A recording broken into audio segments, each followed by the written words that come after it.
Hello, and welcome to the second day of Scandinavian Open here in Stockholm, Sweden at Dieselverkstan.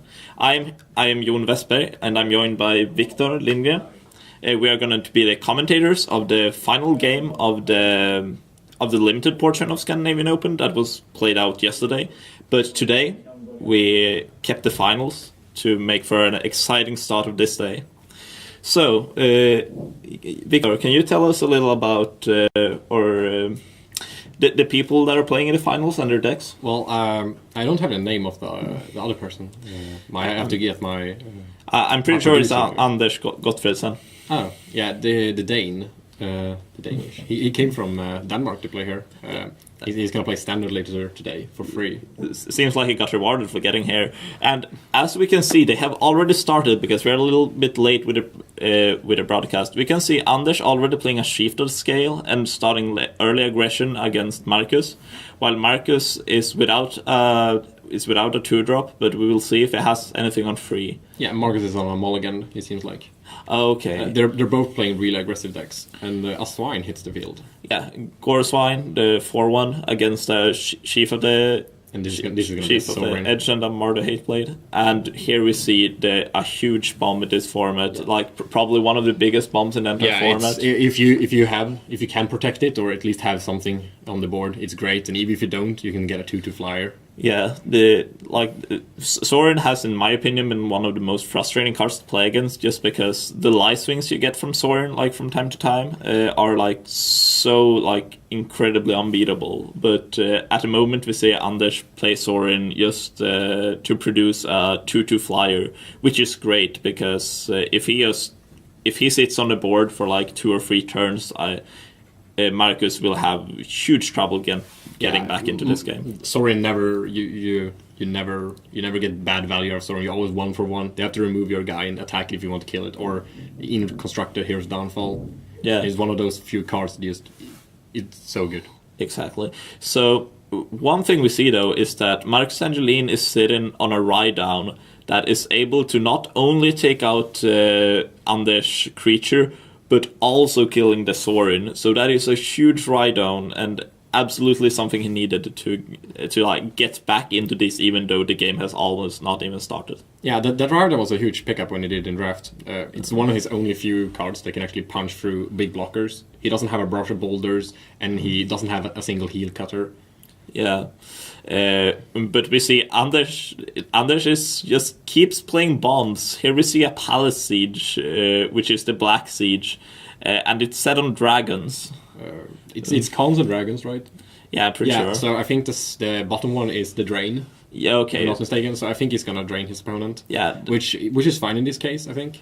I think it's really good. Like, that Goreswine is looking a lot less impressive if Anders is getting 2 life every turn. Yeah. And meanwhile, like, that 2/2 flyer that Sorin left is still like beating him down for 2 points of damage a turn, and like 4 damage a turn is putting on a really fast clock.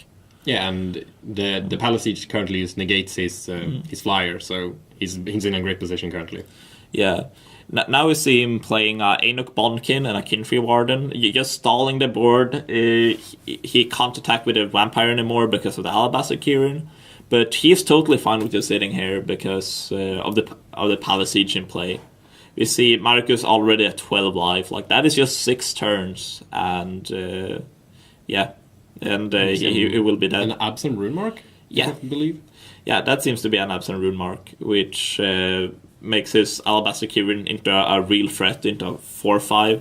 With Vigilance. But it already does have that. What does the rune mark, the Absent Rune Mark give for effect? I'm pretty sure it gives Vigilance, which is like quite unnecessary at this point, but +2/+2 on a flyer is always good. Yeah. And then he plays Mysterious Morph, which I believe is Horde Ambusher.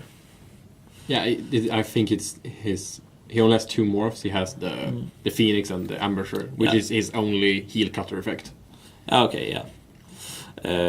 So what you're saying is that if Anders doesn't keep that many blockers open for Marcus, Angelin could all of a sudden make a huge attack with unmorphing the Horde Ambusher and like say play something like an Arrow Storm. Yeah, he has 2 Arrow Storms in the deck. Yeah, and it seems like he has 1 in hand. Yeah, even so.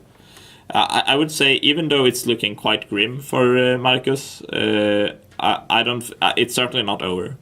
But wow, Anders' deck is just filled with premium cards. Like here we see Suspension Field, also like one of the best white cards in Console Tarkir. Yeah, it's a premium removal. Yeah, not much to say. And the 2-for-1s Anders here by not only taking out the Alabaster Kieran, but also the Rune Mark, and making the Vampire able to punch through. Marcus only having 2 lands and I think it's still the Arrow Storm in hand. Yeah. Marcus decides that he had enough. He reveals the Horde Ambusher, and we move on to game 2 with a very convincing victory from Anders' side, with playing like all the busted cards that it could possibly imagine. We're back in the booth here with Victor and Jon. Yeah. So what would you say? How do you like? I don't know if that game was very representative of the 2 decks. It just felt like that Anders' cards had a lot higher power level than Marcus, and based on that, like they both had quite fast starts. Like with I guess Anders' start was better because he had a 2-drop. Yeah, and Marcus also mulliganed. Exactly. So as long as Marcus can keep his 7 and like get a fast start, because I'm pretty sure he needs a like real aggressive draw backed up by like a removal or 2 to beat Anders' deck, since the power level of Anders' deck seems through the roof basically. I think as long as Marcus can get Anders under pressure, I think Marcus can be fine. His deck is really need to punish players for taking longer than necessary. Exactly. Let's say that Anders, we saw him playing cards of 3 colors there in that game. Let's see if he misses like 1 color for a turn or 2, like that Gore Swine can get in for 8 or something. Yeah. So there's certainly ways for Marcus to turn this match around, but at this point I would say that Anders is a huge favorite. Yeah, he has 2 storms after all, and there's not much burn in Marcus' deck. There's 2 Arrow Storms and some Flyers, but he still needs to be around 14 to die from that.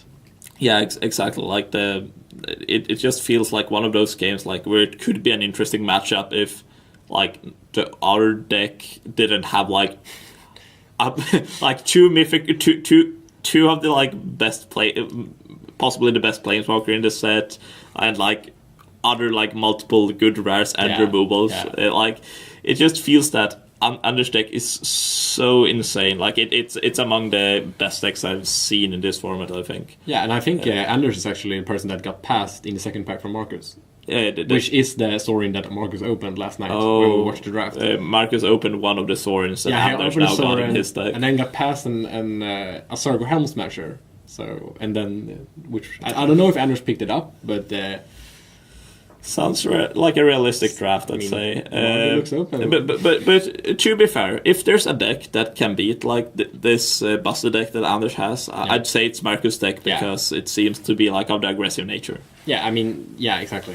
If Anders gets mana screwed 1 turn, it might be over. Yeah, exactly, and that's the strength of red white in this format. I'd say, like, you just punish like other people's bad draws. You see these like 4-color blue green base decks, and like some like abs and mid range decks that are like super slow. And like then you can just like, if you curve 2-drop into morph into 4-drop into removal, like the game can just be over on the spot from something like that. But yeah, then again, as we said, Anders has a lot of cards that can like pull you into the game again from a disadvantage with cards like Sorin, because like and Palace Siege for that matter. Yeah, Palace Siege is also great. And Palace Siege is also, if it would come into a grind game, like Palace Siege can also like win those games. As we saw in that game, actually, like after all, not a lot of stuff happened. Basically, they attacked like a little, but basically the Siege was just draining him over and over. Yeah. We are We are waiting for the players to finish their mulligans. We see Anders sitting with his 7 cards, and it seems like Marcus also kept his 7. And yeah, we're just waiting for them to start, basically. Because like 3 or 4 lands in the Anders deck, and I think I see the Palace Siege as well. That is certainly something you want to see. Marcus just has lands, and well, he won't get color screwed, so fine. I see that Arc Lightning, which is a very good pickup in this match, I will say. Yeah, like getting a good 2-for-1 could be real strong. I see a Sorin in Anders' hand, but then again, I think that Marcus' hand is pretty strong here. Yeah, a Gorswine here on an empty board is so good. Yeah, and he also has Arc Lightning if he wants to. Yeah, he could just Arc Lightning this Hooded Assassin that we see get into play and like get in for 4, but I don't know if that's what he wants to do really. Bathing Dragonfire. Even Dragonfire and get in for 4. Yeah, I like that as well. Yeah. I mean, you usually want to say the Arc Lightning to kill a 2/2 and a 1/1. Yeah, and he saw Hateblade and also some morphs and also Sorin token, which is And here, just what we're talking about. Anders doesn't have any white mana, and Marcus is just hitting with a Gorswine like that. Yeah, I mean, a Sorin would be really good here. It would not allow Marcus to play the Bloodfire Expert. Yeah, there we see it. There's the white mana, and there's a cleric to give him back some of the life. He's a 1/3, right? It's a 1/3, and he goes right back up to 15. And we'll see. It seems like Marcus' hand is still like a lot of spells. I think it's gonna. He decides to use Arc Lightning, and this will be attack for 8 since the prowess triggers of the Bloodfire Expert. And another one. Was the last card in his hand? Is it another land or is it another spell? Because if it's a spell, I think it's game. Yeah, if there is a spell, it seems like it might be a rune mark. Yeah, I don't know, but it seems like if that is a spell, this game is certainly over here. Yeah. No, he's just attacking. He just attacks with them all. And does he have a spell? Nope. He puts the 2 Bloodfire Experts puts Anders down to 1, and he plays a Smoldering Efreet. Not even Sorin can save him here, because Sorin is not that impressive. And he draws a bitter revelation. that is quite bitter, you could say. So yeah, you just see exactly what we talk about. Marcus basically stealing a game because Anders was stalled on white mana. If he stumbles, he's going to get punished. Yeah. That is exactly what I think Marcus wanted to do with his deck, and that is what he's accomplished almost every game we've seen. He played with a Soul type with a grindy deck, and that player stalled on his 3rd color, and he just punished him. And the same with the deck before that. Yeah. Well, one thing that's interesting about that game, if you compare the power, just look at the power level of the cards that Marcus played. He played a Gorswine, he played 2 Bloodfire Experts, and he played a Smoldering Efreet. And Arc Lightning. Yeah, and Arc Lightning, I guess. Would you say that of the 4 cards I just mentioned, like, are any of those high picks in draft, you'd say? No, I wouldn't say that. No, they're not. But together, like, they are high power minions, creatures that can, like, really quickly kill someone.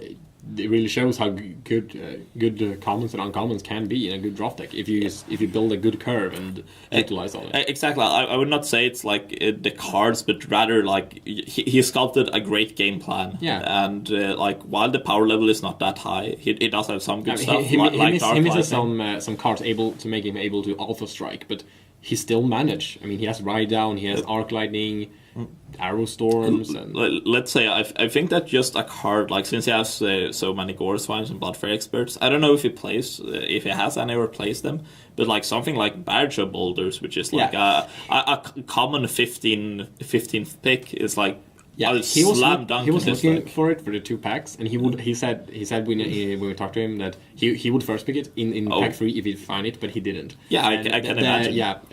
The deck would be much better if he had the Barrage of Boulders, because he has 4 cards which trigger it.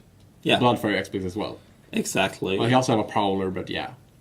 Yeah, for those of you that don't know what Barrage of Boulders is, it is a card that does 1 damage to every creature your opponents control, and if you have Ferocious, it deals creatures without flying can't block that turn. Yeah. Which means that if you have a Bloodfire Expert in play, the prowess trigger will trigger before the barrage resolves. Yeah. So at the time where Barrage of Boulders resolves, Bloodfire Expert will have 4 power, which means that the opponent's creatures can't block. As long as you control a creature when it resolves, right? Exactly. Well, if the Bloodfire Expert gets killed in response, you don't get that. But corner case stuff. So we're going into an exciting game 3, a final game to decide who wins the limited portion of Scandinavian Open. Yeah, we at least got him game 3. Yeah. It could have just been a 2-0 stomp with double Sorin. These have been very quick games. Yeah. Marcus had a 3-minute game last night. Sideboarding took longer. that is absurd. He went into the 2-2, which burns yourself, shocks yourself, into Goreswine, Arc Lightning, and just killed. Oh, yeah, that is impressive. I think also like an Arrow Storm maybe have come there. I think we see both players taking a mulligan. I think this benefits Marcus. Yeah. If because Anders have less chances of hitting his 3 or maybe if he even plays 4 colors. I'm pretty sure. I think it's only 3 colors. Yeah. It's so unnecessary to play more colors when you have a deck of that power level, I'd say. Have we seen what he plays green for yet? He played a Kintree Warden, the 1/1 regenerates, that is green. It is a warrior, but then again, I doubt that what he has green in his deck for. Did he play it game 1? He played the game 1. Okay, because it could be a sideboard card. No. He played the game 1. He might have sideboarded out, actually, but no. There's no way he did that, since Kintree Warden is perfect against all the Gore Swines and Bloodfire Experts. The Cleric in that one is really good against his deck, I would say. I mean, to splash green in a deck that already has like double Sorin and Palace Siege and Suspension Field and all these quality cards, I would have to imagine that Anders have something like Siege Rhino or Ivory Tusk Fortress. Or like Absent Charms and... Absent Charm. But something of really high power level to make that worth it. We see both players on 6. This looks like 3 or 4 lands on a 6, which seems kind of awkward for Anders. Sure, he hits all his colors, but well, Marcus doesn't seem to have that much power, much to happen as well. He has an Arc Lightning and a Prowler, I see, and I think it's an Outcast. It's a great card here. Didn't really catch it, but all I know is that this Mardu Hateblade from Anders is great because like all these 1-power creatures matches out really well against everything that Marcus has, and we see no 2-drop from Marcus, which is probably a very bad thing for him. But then again, if Anders just passes here, that is that is okay. Yeah, I'm pretty sure I saw Arc Lightning in his hand as well, so he could actually maybe get a sweet 2-for-1 here with a Hateblade, and if something that he is able to kill here. Alabaster Kirin, he isn't able to kill them both with the Arc Lightning, but then again, I think he can just play a land and play a Summit Prowler here. Picked up the Mardu remark now, I think it is. Yeah, that's the one that gives first strike as long as you control a white or black permanent. We'll see. He attacks here. He is 2-2 into the Alabaster Kirin. If you're Anders, what do you expect, Marcus? What do you expect this morph to be, or what do you expect Anders to have? Well, you have seen the what's it called? The 1/1 that make you can't block. Yeah. So I think you expect that. That's the only thing you probably expect, or maybe something like the Phoenix if you have seen the other games. I don't think you expect it to be the Horde Ambusher, because that attack into the Alabaster Kirin without having a trick would be totally like it would not make sense.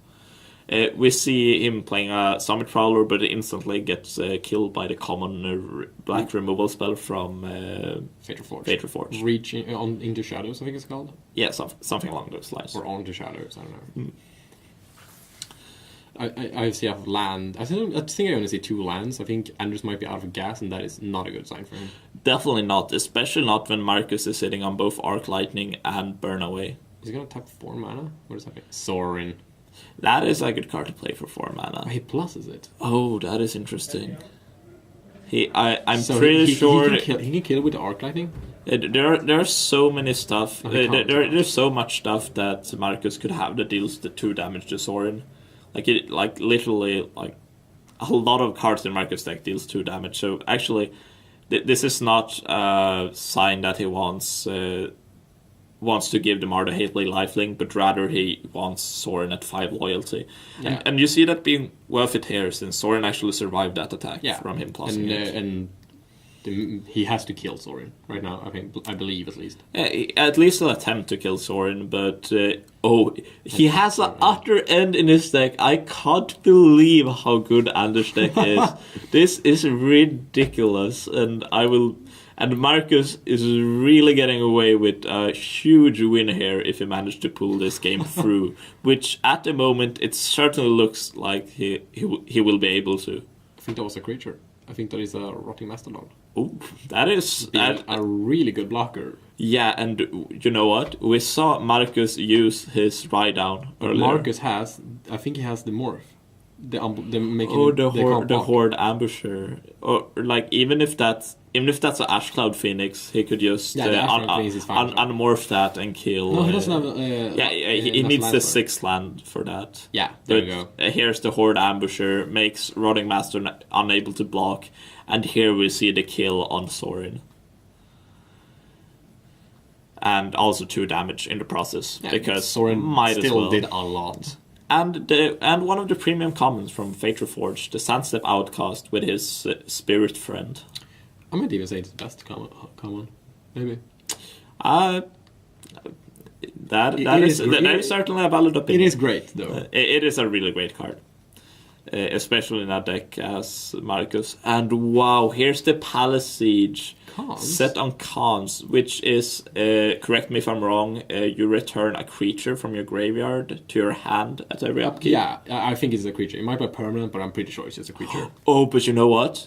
There's a card in Marcus' hand that is so good here. If he just Alpha Strikes and cast Burn Away on the Rotting Mastodon, all of Anders' graveyard will be removed of the Burn Away. Yeah, he has to kill with the Burn Away to get removed. That is great. Yeah, but only if he blocks. If he blocks any of these creatures, the final 6 damage to the Mastodon. But isn't the morph a 1/1? No, it's a 2/2. It's a 2/2? Yeah, Horde Ambusher is a 2/2. Well, yeah. This yeah. If he makes this play, this wow. It certainly has to do this play. This is such a blowout for. That's a Burn Away. He neuters the entire graveyard and the entire Palace Siege. That Bomb Barrier in Palace Siege is not doing anything now. Anders has to draw a good creature real quick. I think he drew a Valor Stance maybe, or a creature might have been. Yeah, it's a creature. We'll see. That Absent Banner? No, that is a Valor Stance. No, it was a banner. It was a banner? Yeah. Oh, sorry. Glare. The glare got me there. But he drew a Mardu Hateblade, which is great, because that can, like, the Sandstep Outcast can't attack now, and he can still just block on the War Shrieker and he doesn't have mana to make get it back. But he just jump block. But then Marcus offers the trade, so you just take the trade there. But he has a 3/3 flyer. Yeah, setting the rune mark on the spirit puts Anders on a 2-turn clock, a 3-turn clock, I suppose, from that turn. He picked up a Sorin. Second Sorin. Yeah, that is stuff that just doesn't happen in Limited. Like, they don't draw the second Sorin in Limited. Like, what is going on? Is this constructed? Yeah, I'm pretty sure this is absurd. Like, do you make a flyer here, or do you plus it? I think you make a flyer because you need that seems like a better answer to the that gives Marcus less options basically if you make a flyer and give Anders more options. I'd say I think it's correct to just minus it here, but we'll see what it goes with. Yeah, it looks like he's going for the flyer. The lifelink is nice though, but I don't think he will hit with the Warfree. The thing with lifelink is that as you said, Marcus will just not attack with the War Shrieker. Yeah, and then you're dead next turn if he has anything. Well, you can make a 2-turn next turn, but there is certainly he decides to plus it though. I'm really surprised by that. I'd say that making a 2/2 there is a lot better. We see two lands in Marcus' hand, so Marcus is playing with what he has on board. And I'm pretty sure that he just goes for Anders' face here and just puts him to 2. Yeah. That forces Anders to put down a 2/2 vampire next turn. Or either forced to attack. But and play a creature as well. Exactly. Certainly an interesting decision. Like, it's not an easy decision to make to leave a Sorin on the opposite side of the board, and he actually attacks Sorin while Anders is at 5 life. I think this is an okay play. It's really close. I think that personally, I'd go for the face, but that could certainly backfire in. If Anders draw a flyer and pluses it, you're in a bad position. Yeah, because next turn, Sorin can either play Emblem or just continue being big. Yeah. Now he goes for the face, puts Anders down to 2, and that is a Bloodfire Expert, which means that if any of these creatures connect, that is lethal. I think this is the only draw step Anders has, and it's a land. Any of these creatures are lethal. And I think that might be game. So, and they drew Arrow Storm. Yeah. Marcus Angelin beats Anders Gotfredsen's insane black-white deck, like unbelievably good black-white deck to win the limited portion of Scandinavian Open. That was really impressive, I'd say. Welcome back to the booth. I think that the Burnaway was probably one of the MVPs in that game. The Burnaway certainly won the game there. Yeah, I mean, he could only take back a Hate Blade. If he didn't do that, he could take back a lot of other things. Yeah, he had a lot of even stuff. Even a Rotting Mastodon after a while, and if you kill this once, like he's getting back. Rotting Mastodon is like Rotting Mastodon was in play at that point, but Rotting Mastodon just brickwalls the entire deck of Marcus. Yeah, what did he have in the graveyard? He has an Alabaster Keyring, which would probably win him the game. Let's just say there was a lot of stuff there. I mean, if he gets a Sorin as well, he has a 3/3 Vigilance lifelink. Yeah, that deck can beat that. Yeah, he just won't be able to get through. We will actually get to have an interview with Marcus here in a little bit, as soon as he gets here to the booth, and we will talk to him, or I will talk to him, I suppose. I have to go and play Legacy. You are free to do so, and we will talk to him about that final match and his experience with the limited format overall.